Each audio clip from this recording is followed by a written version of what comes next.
BCom part third के ANF के first paper income tax line account में हम इनकम फ्रॉम कैपिटल गेन का चैप्टर का अध्ययन कर रहे हैं।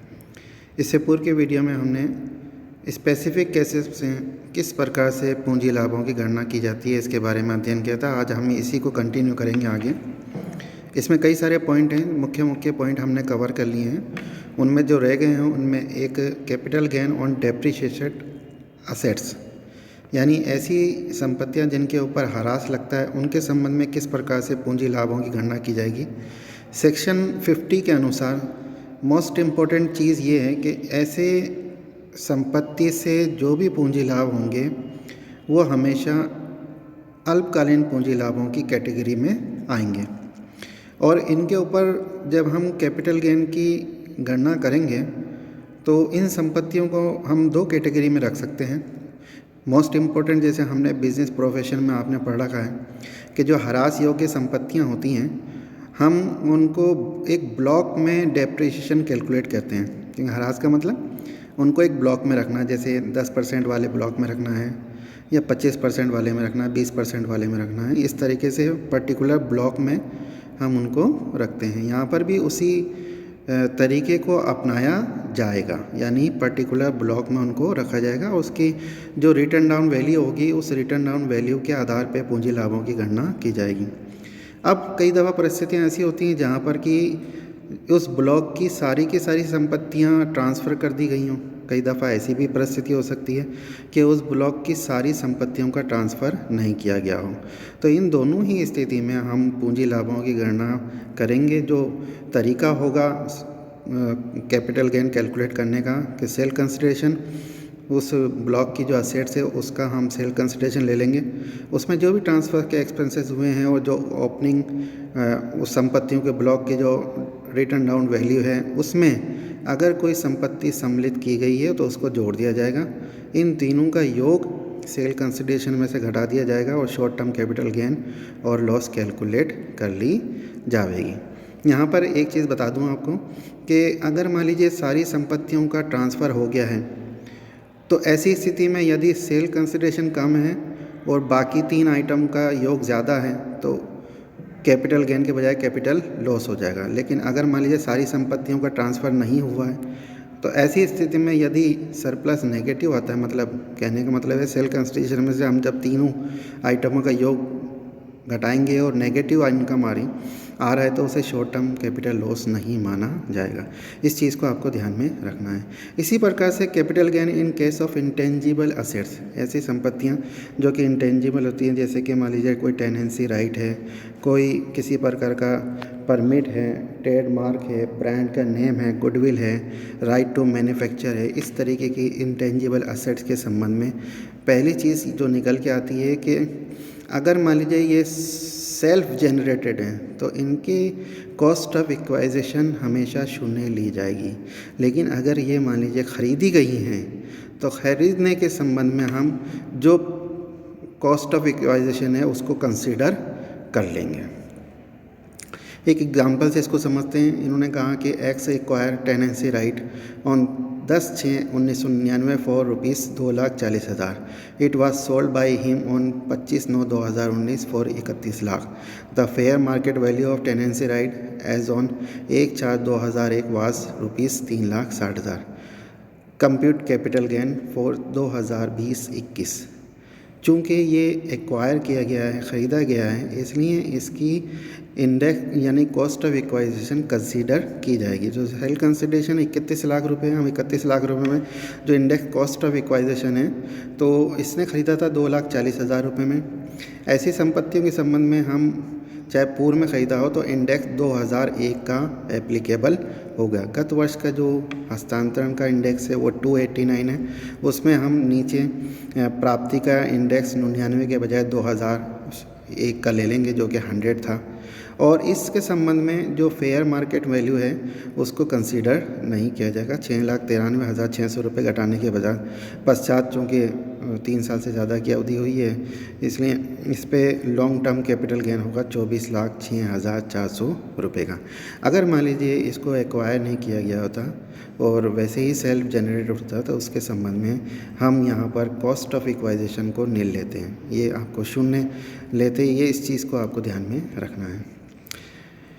ये कुछ स्पेसिफिक केसेस थे। इसके अलावा कुछ एक धारा 50C का भी काफ़ी वर्णन हो रहा है, यहाँ पर आपको जानना आवश्यक है। Valuation of consideration in case of land और बिल्डिंग और both.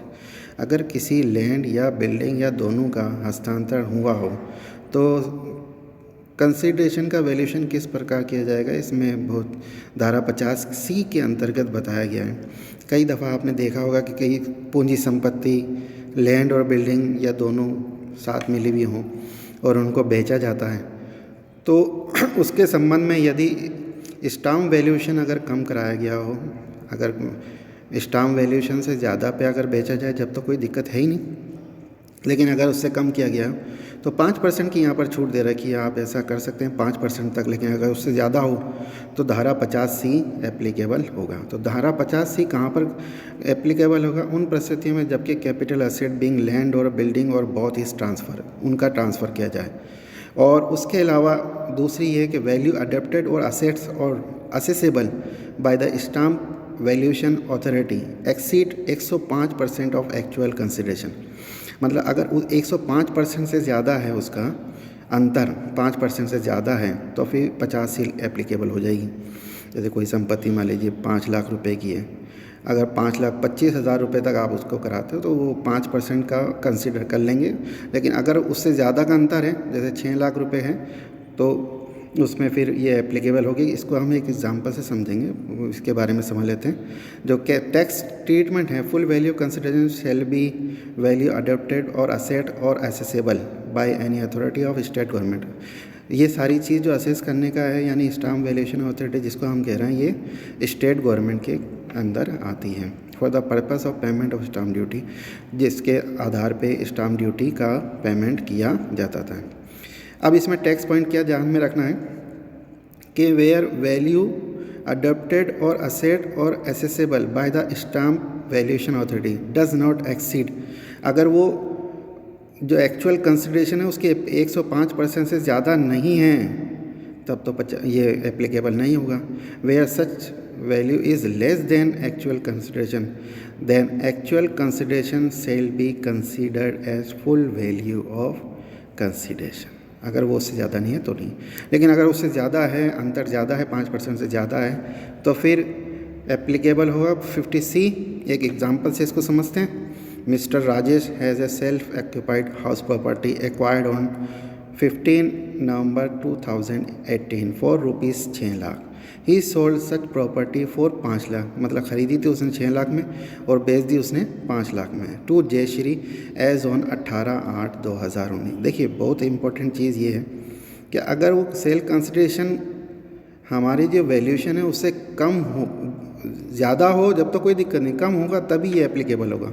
Stamp duty authority for the purpose of levying stamp duty adopted value, वो कहते हैं कि इसका जो वैल्यू है वो 10 लाख रुपए है। Assessing officer for computing capital gain on such transfer is taking sale consideration rupees 10 lakh under section 50C on request of Mr. Raj, the matter being referred to valuation authority and value determined by the valuation authority is rupees 9 lakh. Compute total capital gain on such transfer। तो जो valuation किया गया इसका, वैसे तो stamp duty के हिसाब से वो 10 लाख रुपए का है, लेकिन वो क्योंकि इसके रिक्वेस्ट किया मिस्टर राज ने तो वो निकल के आ रहा है 9 लाख रुपए। संपत्ति थी 6 लाख रुपए की जो 1 साल पहले ख़रीदी गई थी, उसको उसने 5 लाख रुपए में मानी कम में बेच दिया। अगर मान लीजिए ये इसको 10 लाख रुपए में बेचता, जब तो 50C एप्लीकेबल नहीं होती है क्योंकि उससे गवर्नमेंट को भी कोई हानि नहीं होगी। लेकिन अगर स्टाम्प ड्यूटी यानी रजिस्ट्रेशन, यस ये कहना चाहिए कि सेल कंसिडरेशन जब कम होता है तो उस स्थिति ऐसा माना जाता है कि ये करदाता ने कर बचाने के लिए किया गया है। ऐसी स्थिति में जो वैल्यूएशन की जो अमाउंट है उसको देखा जाएगा कि इसमें जैसे वैल्यूएशन 9 लाख रुपए है तो 5 लाख रुपए को इग्नोर कर दिया जाएगा और 9 लाख रुपए इसके सेल कंसिडरेशन माना जाएगा। यही 50C है। मतलब 50C में कंसीडर किसको किया जाता है, फुल कंसिडरेशन किसको लिया जाएगा, जो वैल्यूएशन अथॉरिटी ने वैल्यू असेस की है।